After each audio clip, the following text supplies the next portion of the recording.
Oke guys, sekarang lagi minyak cair. Jadi sekarang mau buat tutorial bagaimana caranya ngolah slime jadi slime. Jadi penilaian itu ada yang jelas slime dari lalu slime dari bubuk pakai risol.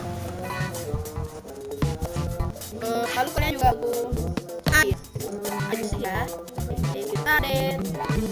Nah, sekarang kalian ambil air, kalian masukin sedikit demi sedikit sampai sini air.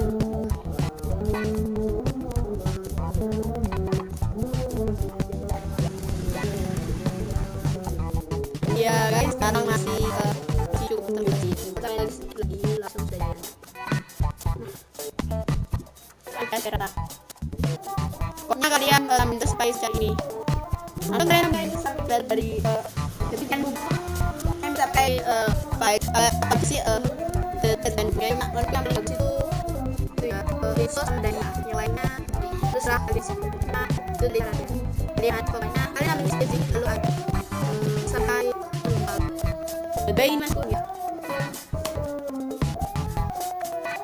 Aduk ya. Ini tambah kental ya. Nah, belum 1% gumpal. Dan ini masih belum 1% gumpal. Ya, tambahin lagi. Pokoknya sedikit aduk sampai gumpal.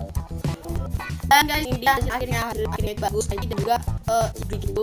Ini DIY design berakhir dan jangan lupa like, comment, dan subscribe ya. So goodbye.